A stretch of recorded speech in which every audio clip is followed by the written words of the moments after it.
ओम नमो भगवते वासुदेवाय।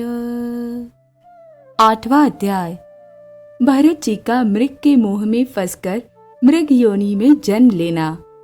श्री सुखदेव जी कहते हैं, एक बार भरत जी गंडकी में स्नान कर नित्य नैमित्तिक तथा शौचादि अन्य आवश्यक कृत्यों से निवृत्त हो प्रणव का जप करते हुए 3 मुहूर्त तक नदी की धारा के पास बैठे रहे। राजन, इसी समय एक हरिणी प्यास से व्याकुल हो जल पीने के लिए अकेले ही उस नदी के तीर पर आई। अभी वो जल पी ही रही थी कि पास ही गरजते हुए सिंह की लोक भयंकर दहाड़ सुनाई पड़ी। हरिण जाति तो स्वभाव से ही डरपोक होती है। वो पहले ही चौकन्नी होकर इधर उधर देखती जाती थी। अब जो ही उसके कान में वह भीषण शब्द पड़ा कि सिंह के डर के मारे उसका कलेजा धड़कने लगा और नेत्र कातर हो गए। प्यास अभी बुझी न थी, किंतु अब तो प्राणों पर आ बनी थी। इसलिए उसने भयवश एकाकी नदी पार करने के लिए छलांग मारी। उसके पेट में गर्भ था, अतः उछलते समय अत्यंत भय के कारण उसका गर्भ अपने स्थान से हटकर योनि द्वार से निकलकर नदी के प्रवाह में गिर गया। वह कृष्ण मृग पत्नी अकस्मात गर्भ के गिर जाने, लंबी छलांग मारने तथा सिंह से डरी होने के कारण बहुत पीड़ित हो गई थी।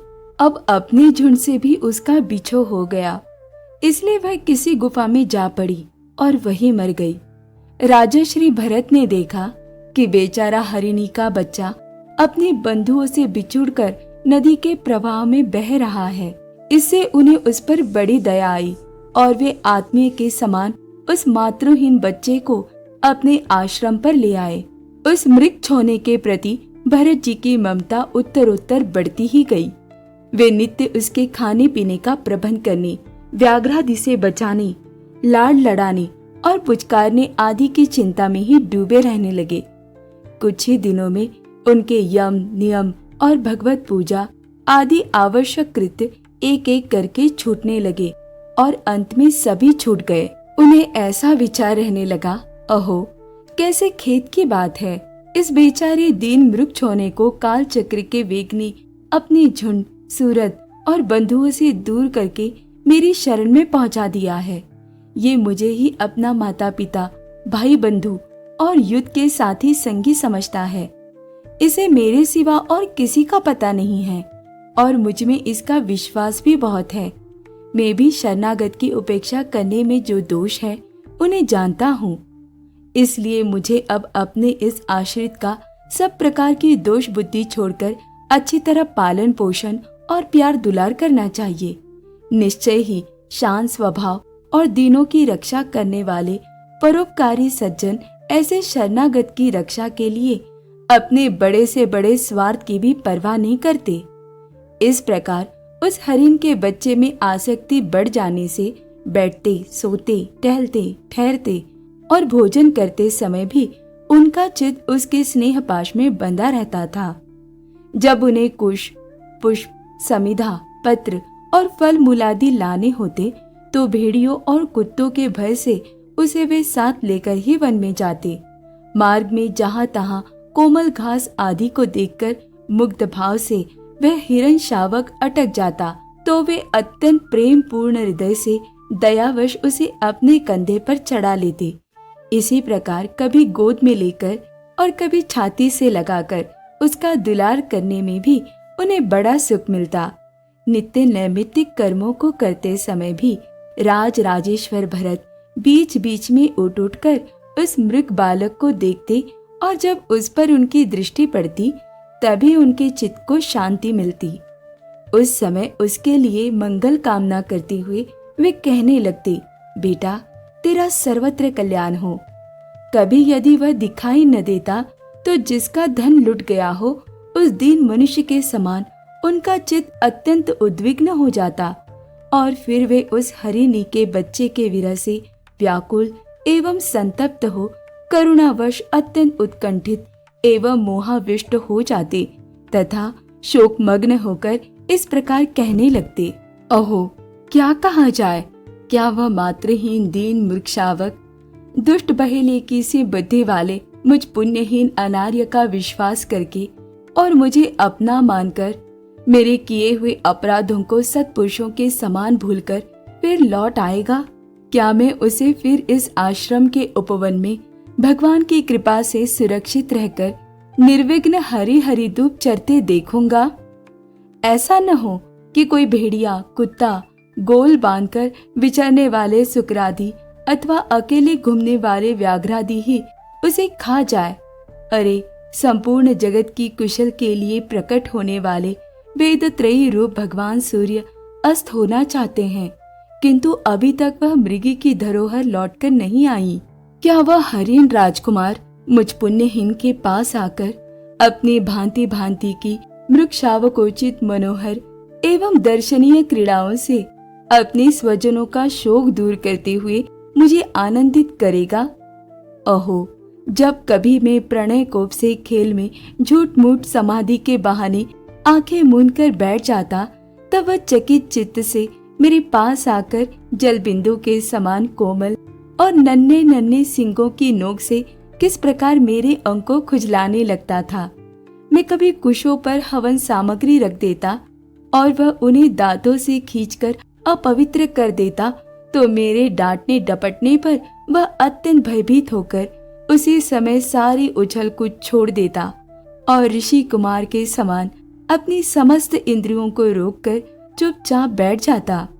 फिर पृथ्वी पर उस मृग शावक के खुर के चिन्ह देखकर कहने लगते, ओहो, इस तपस्विनी धरती ने ऐसा कौन सा तप किया है जो उस अति विनीत कृष्ण सार किशोर के छोटे छोटे सुंदर सुखकारी और सुकोमल खुरों वाले चरणों के चिन्हों से मुझे, जो मैं अपना मृगधन लुट जाने से अत्यंत व्याकुल और दीन हो रहा हूँ, उस द्रव्य की प्राप्ति का मार्ग दिखा रही है और स्वयं अपने शरीर को भी सर्वत्र उन पद चिन्हों से विभूषित कर स्वर्ग और अपवर्ग के इच्छुक द्विजों के लिए यज्ञ स्थल बना रही है। चंद्रमा में मृग का सा श्याम चिन्ह देख उसे अपना ही मृग मानकर कहने लगते, ओहो, जिसकी माता सिंह के भय से मर गई थी, आज वही मृग शिशु अपने आश्रम से बिछुड़ गया है। अतः उसे अनाथ देखकर क्या ये दीन वत्सल भगवान नक्षत्रनाथ दयावश उसकी रक्षा कर रहे हैं? फिर उसकी शीतल किरणों से आह्लादित होकर कहने लगते, अथवा अपने पुत्रों के वियोग रूप दावानल की विषम ज्वाला से हृदय कमल दग्ध हो जाने के कारण मैंने एक मृग बालक का सहारा लिया था। अब उसके चले जाने से फिर मेरा हृदय जलने लगा है, इसलिए ये अपनी शीतल, शांत, स्नेहपूर्ण और वदन सलील रूपा अमृतमयी किरणों से मुझे शांत कर रहे हैं। राजन, इस प्रकार जिनका पूरा होना सर्वथा असंभव था, उन विविध मनोरथों से भरत का चित्त व्याकुल रहने लगा। अपने मृग शावक के रूप में प्रतीत होने वाले प्रारब्ध कर्म के कारण तपस्वी भरत जी भगवत दाराधन रूप कर्म एवं योगानुष्ठान से च्युत हो गए। नहीं तो जिन्होंने मोक्ष मार्ग में साक्षात विघ्न रूप समझकर अपने ही हृदय से उत्पन्न दुस्तज्य पुत्रादि को भी त्याग दिया था, उन्हीं की अन्य जातीय हिरण शिशु में ऐसी आसक्ति कैसे हो सकती थी? इस प्रकार राजा श्री भरत विघ्नों के वशीभूत होकर योग साधन से भ्रष्ट हो गए और उस मृग छोने के पालन पोषण और लाड प्यार में ही लगे रहकर आत्मस्वरूप को भूल गए। इसी समय जिसका टलना अत्यंत कठिन है, वह प्रबल वेगशाली कराल काल चूहे के बिल में जैसे सर्प घुसाए, उसी प्रकार उनके सिर पर चढ़ाया। उस समय भी वह हिरण शावक उनके पास बैठा पुत्र के समान शोकातुर हो रहा था। वे उसे इस स्थिति में देख रहे थे और उनका चित्त उसी में लग रहा था। इस प्रकार की आसक्ति में ही मृग के साथ उनका शरीर भी छूट गया। तदनंतर उन्हें अनंत काल की भावना के अनुसार अन्य साधारण पुरुषों के समान मृग शरीर ही मिला, किंतु उनकी साधना पूरी थी, इससे उनकी पूर्व जन्म की स्मृति नष्ट नहीं हुई।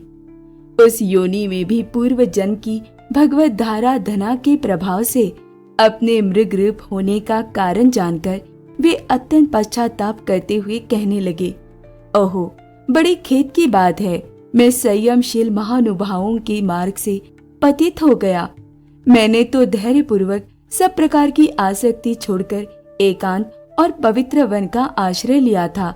वहां रहकर जिस चित्त को मैंने सर्वभूतात्मा श्री वासुदेव में निरंतर उन्हीं के गुणों का श्रवण, मनन और संकीर्तन करके तथा प्रत्येक पल को उन्हीं की आराधना और स्मरणादि से सफल करके स्थिर भाव से पूर्णतया लगा दिया था, मुझ अज्ञानी का वही मन अकस्मात एक नन्हे से हिरण शिशु के पीछे अपने लक्ष्य से च्युत हो गया।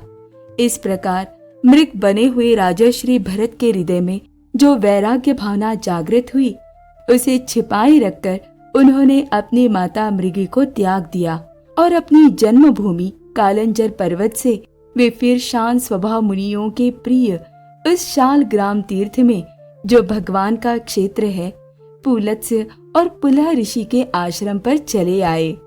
वहां रहकर भी वे काल की ही प्रतीक्षा करने लगे। आसक्ति से उन्हें बड़ा भय लगने लगा था।